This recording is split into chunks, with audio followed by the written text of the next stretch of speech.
Olá, tudo bem? Como vai você? Sou Rivaldo Machado, professor de Geografia aqui do SAI Digital. E hoje nós estamos aqui para nós conversarmos um pouquinho região do nosso planeta, ou para ser mais exato, duas regiões do nosso planeta aí, que a gente não costuma dar muita atenção, né? É uma aulinha, a gente mata tudo e não sei o que, não é o que mais chama a nossa atenção aí. Estou me referindo ao quê? Regiões polares, que é caracterizado como região polar do nosso planeta, né? Basicamente aquelas áreas que elas são internas aos círculos polares, né? Que se encontram aí com uma latitude de 66 graus e 33 minutos, tanto ao norte quanto ao sul, né? Então, devido ao eixo de inclinação da Terra, chamado obliquidade da eclíptica, ali são regiões que uma parte significativa do ano recebe uma quantidade muito pequena de energia solar. Então, isso faz com que a temperatura seja extremamente baixa, principalmente nos invernos do hemisfério, onde estão localizadas cada uma dessas regiões polares aí, nós acabamos encontrando o quê? Nós acabamos encontrando, que é muito comum, termos regiões aí de gelo eterno, certo? Então vamos lá, começar a dar uma olhadinha aí aqui, como não poderia ser diferente, nós vamos começar lá pela mais distante da gente, né?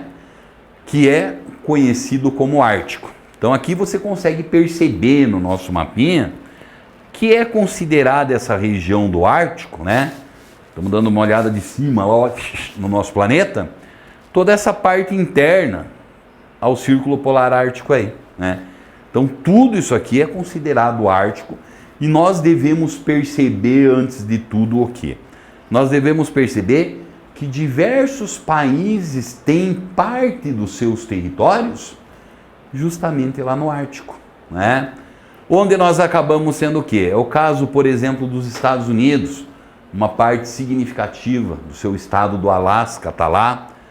Canadá, uma área também muito significativa, como acontece com a própria Groenlândia, né? Além disso, nós acabamos tendo o quê? Países como a Suécia, como a Finlândia e a própria Rússia aí, acabam tendo o quê? Acabam tendo aí uma parte do seu território também pertencente a essa região polar ártica, tá? Bom, então eu já chamei a sua atenção, o que é que nós encontramos aí? As temperaturas dessa região muito baixas, é a grande característica, né? Mas daí mesmo assim nós acabamos percebendo o quê? Muitas vezes nós temos a presença de formações vegetais, espécies que são muito típicas dessas regiões, né? Então muitas vezes nós acabamos tendo o quê? Presença de gelo eterno. Mas nessas regiões mais próximas, quase no limite aqui do chamado Círculo Polar, durante o verão do hemisfério norte, nós acabamos percebendo que ocorre o quê? Ocorre um degelo. Apesar de ali existir um solo chamado de permafrost, sempre congelado, né? Você tem a neve, que principalmente cobre a superfície nesse verão, que é muito breve, ela passa por um processo de derretimento, né? Ali vão surgir o quê? Vão surgir fungos, líquens, né? Muitas vezes uma vegetação rasteira, existe mesmo a presença de arbustos, né? Essa vegetação rasteira, muitas vezes nesse verão, ela tem uma importância muito grande para toda a questão da vida e da biodiversidade da região, porque muitas vezes vão surgir regiões de pastagens para alguns animais, que são típicas dessa região. Talvez o mais manjado deles aí seja a própria rena, né? Então, ela é uma região importante. Pouco se ouve falar dessa região polar, né? Porque ela tem o quê? Gelo a maior parte do ano, quase que desocupada, existem ali povos como os esquimós dos Estados Unidos, os inuits lá da Rússia, né? Mas a ocupação não é muito significativa. Mas o que vem chamando muita atenção dessa região ártica aí, nos últimos anos, é sem sombra de dúvidas o degelo dessa região. Então todos nós sabemos, né? o planeta vem passando por mudanças climáticas que são muito significativas, vem se aquecendo, aumentando sua temperatura, e as calotas polares elas vêm diminuindo de área, passando por esse processo de derretimento aí, né? O que passa a chamar a atenção de muitos países sobre essa região, né? Primeiro, isso aqui é quase que uma região que a navegação é muito difícil, presença de gelo, né? Mas se essas áreas continentais, esses blocos de gelo, eles vinham a diminuir, a navegação ela acaba se transformando o quê? Uma navegação muito fácil, né? Então você perceba aqui, por exemplo, que as distâncias se encurtam, caso um dia você possa tratar de navegar nessa região. Olha a distância, por exemplo, que nós temos entre Rússia e chamados Estados Unidos, entre a Europa, né, e os Estados Unidos e assim por diante. E além disso também, hoje já se sabe que com esse degelo, a galera começou a ver que existe solo lá embaixo, né? Então esse solo, ele também tem uma riqueza mineral muito grande e significativa. Então dessa forma nós acabamos percebendo aí que cada vez mais esse Ártico, ele é uma região do nosso planeta que chama muita atenção, tá? Mas sem sombra de dúvidas aqui para nós, o que nós encontramos? Conteúdo que mais aparece na prova, no Enem, no vestibular e assim por diante, é sem sombra de dúvida nosso continente aqui, né? Estou falando então da nossa Antártica. Então aqui nós vamos acabar encontrando mais uma vez um outro mapinha, onde ele passa, ou ele apresenta, a ideia do que é essa Antártida. Então aí nós temos, né, a presença do nosso círculo polar, com raríssimas exceções mesmo, diferentemente do que acontece lá no outro hemisfério, aqui existe a presença de um continente, né? Que ele basicamente encontra o quê? Isolado dos demais continentes que nós temos muito próximos aqui. Então aí isso já é uma característica ímpar. Por quê? Porque isso está diretamente relacionado também com sua exploração. Lá no norte, cada um dos países que tem território dentro dessa região polar explora como bem entender. Isso aqui ainda não existe, nós já vamos ver, existe um acordo de não exploração, certo? Mas essa Antártida, além de ter essas características que diferenciam muito ela da região polar norte, elas também acabam tendo muitas vezes uma importância também muito grande, uma importância também muito significativa, no que diz respeito ao quê? A basicamente toda a questão ecológica do planeta, a questão ambiental do planeta, melhor dizendo, ela tem uma relação muito grande e muito significativa com isso aí. Vamos ver então algumas características dessa Antártida, né? Primeira coisa, é a maior reserva de água doce que nós encontramos no planeta, certo?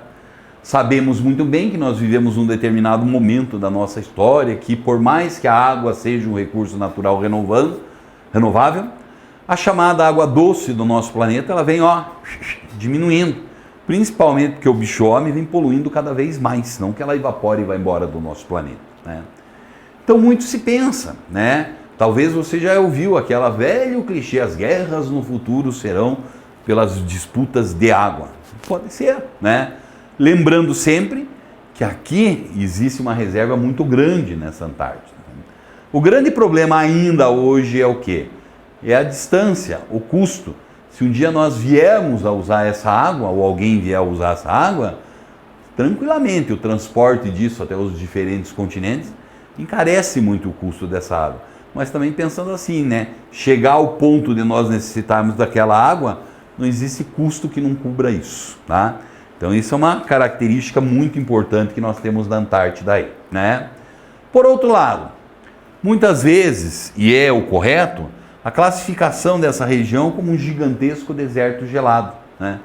Quando a gente fala em deserto, né, vem sempre aquela imagem que nós temos dos desertos que surgem nos continentes e são representados pelo quê? Elevadas temperaturas, né? É o Saara que vem na nossa cabeça, geralmente, né? Além dessa elevada temperatura também, baixa pluviosidade, né? Então, a maior parte das pessoas acredita que deserto... O que é um deserto em si? Basicamente, o deserto é onde nós encontramos o quê? Né?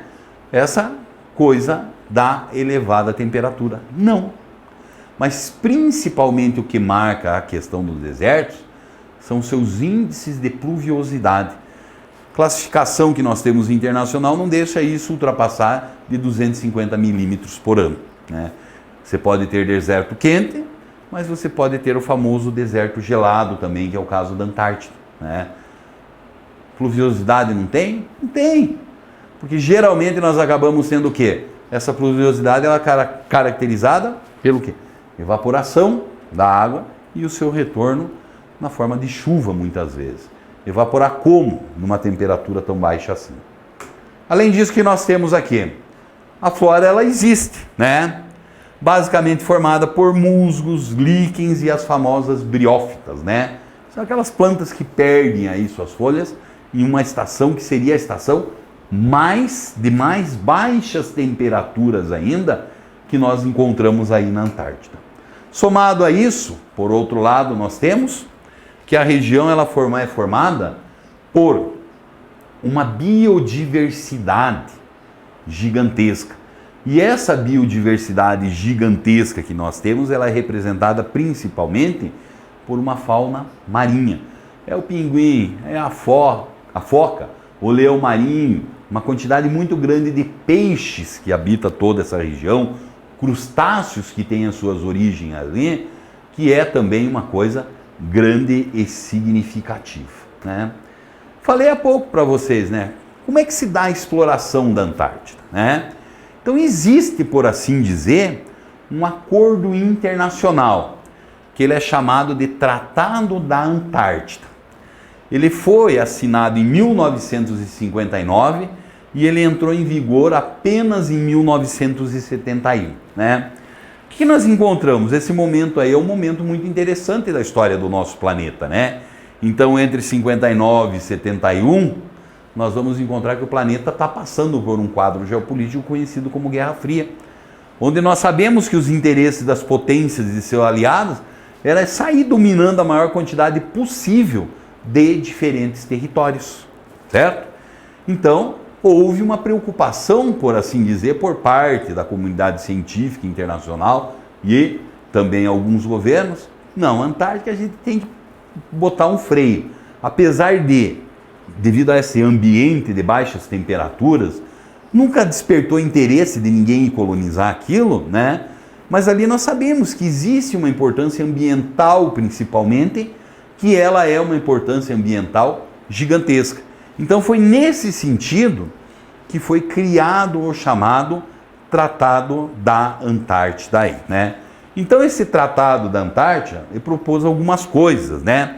Apesar de ele ser aprovado e entrar em vigor só em 1971, foi no ano de 1975 que o Brasil foi lá, ratificou também e passou a fazer parte desse tratado. Basicamente o quê? Esse tratado vai dizer o seguinte, que a Antártida hoje ela não é de ninguém, ao mesmo tempo é de todo mundo. Ou seja, é um continente que ele passou a ser percebido enquanto um território internacional. Não existe, por assim dizer, entre aspas, a propriedade de um país sobre esse território aí, né? Onde nós acabamos tendo que esse tratado internacional coloca limites, que é justamente o chamado Paralelo 60 Sul, onde nós acabamos tendo o quê? Né? Que esse tratado ele vai dizer assim, pode até ser ocupado, entre aspas, tá? Mas essa ocupação ela só visa apenas e exclusivamente a pesquisa científica. Então os diversos países podem criar essas estações para estudos científicos, levar até lá seus técnicos, seus cientistas, mas não pode ultrapassar isso. A tal ponto que nós temos hoje aproximadamente 30 países aí, eles acabam possuindo essas bases, né? No caso, o Brasil também temos, né? Desde 1980, nós temos uma base que ela é chamada de Comandante Ferraz. É ali que o Brasil desenvolve também as suas pesquisas. Mais recentemente ela passou por um incêndio, foi quase que totalmente destruída e lentamente reconstruída também, né? Então perceba você que esse continente também tem sua importância, é uma importância muito significativa. Tudo bem?